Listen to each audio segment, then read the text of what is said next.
Top quality और consistent performance के लिए सिर्फ सिल्वर पंप नाम याद रखना। ಉತ್ತರ ಕನ್ನಡ ಜಿಲ್ಲೆಯ ಶಿರಸಿ ಬಳಿ ಸಹಸ್ರಲಿಂಗ ಎಂಬ ಪ್ರೇಕ್ಷಣೀಯ ತಾಣ ಬಹುತೇಕರಿಗೆ ಚಿರಪರಿಚಿತ. ಆದರೆ ರಾಷ್ಟ್ರೀಯ ಹೆದ್ದಾರಿಯ ಅವ್ಯವಸ್ಥೆಯಿಂದ ಶಿರಸಿಯ ಸಹಸ್ರ ಹೊಂಡ ಎಂಬ ಸ್ಥಳ ಸಾಮಾಜಿಕ ಜಾಲತಾಣದಲ್ಲಿ ಭಾರಿ ವೈರಲ್ ಆಗ್ತದೆ.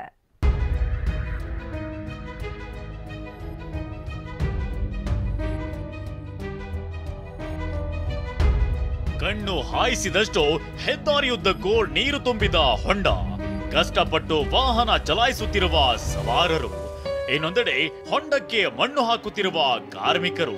ಈ ದೃಶ್ಯ ಕಂಡು ಬಂದಿದ್ದು ಉತ್ತರ ಕನ್ನಡ ಜಿಲ್ಲೆಯ ಶಿರಸಿ ನಗರಸಭೆ ವ್ಯಾಪ್ತಿಯ ನಿಲೇಕಣಿಯಲ್ಲಿ. ಹೌದು, ಶಿರಸಿಯಿಂದ ಕುಮಟಾ ರಸ್ತೆಯುದ್ದಕ್ಕೂ ಹೊಂಡಗಳದ್ದೇ ದರ್ಬಾರ್. ಕಳೆದ 3 ವರ್ಷಗಳಿಂದ ರಸ್ತೆ ನವೀಕರಣ ಮಾಡಿಲ್ಲ. ರಸ್ತೆಯ ಮೇಲೆ ಹೊರಟ್ರೆ ಹೊಂಡ ತಪ್ಪಿಸೋದು ಭಾರಿ ಕಷ್ಟ. ಇನ್ನು ಕೆಲವು ಕಡೆ 20 ಕಿಲೋಮೀಟರ್ಗಿಂತ ವೇಗವಾಗಿ ವಾಹನ ಓಡಿಸಲು ಸಾಧ್ಯವೇ ಇಲ್ಲ. ನೀವು ದೃಶ್ಯದಲ್ಲಿ ನೋಡಬಹುದು ಉತ್ತರ ಕನ್ನಡ ಜಿಲ್ಲೆಯ ಶಿರಸಿಯಿಂದ ಕುಮಟಾಗೆ ಹೋಗುವಂತಹ ರಸ್ತೆ. ಇದು ಪ್ರಮುಖವಾಗಿ ಶಿರಸಿಗೆ ಅಂಟಿಕೊಂಡಿರುವಂತಹ ನೀಲೇಕಣಿಯಲ್ಲಿರುವಂತಹ ಪ್ರದೇಶ. ಈ ಪ್ರದೇಶದಲ್ಲಿ ಪೂರ್ತಿಯಾಗಿ ರಸ್ತೆ ಹದಗೆಟ್ಟಿದೆ. ನೀವು ದೃಶ್ಯದಲ್ಲಿ ನೋಡಬಹುದು ರಸ್ತೆ ಯಾವಷ್ಟು ಮಟ್ಟಿಗೆ ಹದಗೆಟ್ಟಿದೆ ಅಂತ. ಕಳೆದ 3 ವರ್ಷಗಳಿಂದ ಗುಂಡಿಗೆ ಮಣ್ಣು ಹಾಕಿ ರಿಪೇರಿ ಮಾಡಲಾಗ್ತಿದೆ.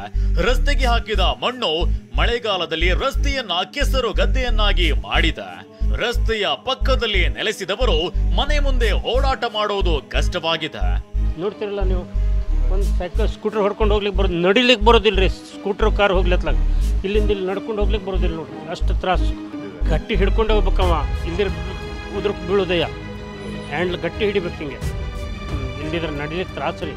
ಅಷ್ಟಕ್ಕೂ ಈ ರಸ್ತೆಯಿಂದ ಇಷ್ಟೆಲ್ಲ ಸಮಸ್ಯೆ ಆಗಲು ಕಾರಣ ಏನಂದ್ರೆ, ಶಿರಸಿಯಿಂದ ಕುಮಟಾ ಸಂಪರ್ಕ ಕಲ್ಪಿಸೋ ರಸ್ತೆಯನ್ನ ಕಳೆದ 3 ವರ್ಷಗಳ ಹಿಂದೆ ರಾಷ್ಟ್ರೀಯ ಹೆದ್ದಾರಿಯನ್ನ ಮೇಲ್ದರ್ಜೆಗೇರಿಸಿ RNS ಕಂಪನಿಗೆ ಗುತ್ತಿಗೆ ನೀಡಲಾಗಿತ್ತು.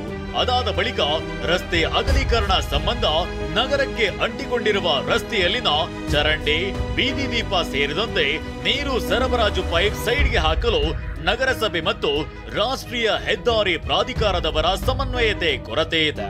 ಕಳೆದ 3 ವರ್ಷಗಳಿಂದ ಇನ್ನೂ ಕೆಲಸ ಮುಗಿದಿಲ್ಲ. ಹೀಗಾಗಿ ಈ ಆಕರ್ಷಣೀಯ ಹೊಂಡಮಯ ರಸ್ತೆಗೆ ಸಹಸ್ರ ಹೊಂಡ ಅಂತ ನಾಮಕರಣ ಮಾಡಿ ಜಾಲತಾಣದಲ್ಲಿ ಭಾರಿ ಟ್ರೋಲ್ ಮಾಡಲಾಗ್ತಿದೆ. ಪ್ರತಿನಿತ್ಯ ಶಾಲೆ ಕಾಲೇಜುಗಳಿಗೆ 1000 ಜನ ಇದೇ ರಸ್ತೆಯಲ್ಲಿ ತಿರುಗ್ತಾರೆ.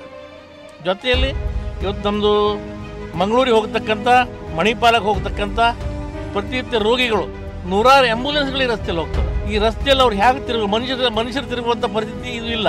ಒಟ್ಟಾರೆಯಾಗಿ ಕಳೆದ 3 ವರ್ಷಗಳಿಂದ ಪ್ರಾಥಮಿಕ ಕಾಮಗಾರಿ ಮಾಡಿಕೊಳ್ಳುವಲ್ಲಿ ಸಮಯ ವ್ಯರ್ಥ ಮಾಡಿರುವ ಹಿನ್ನೆಲೆ ವಾಹನ ಸವಾರರು ಹಾಗೂ ರಸ್ತೆಯ ಅಂಚಿನ ನಿವಾಸಿಗಳು ನಿತ್ಯ ನರಕಯಾತನೆ ಅನುಭವಿಸುವಂತಾಗಿದೆ.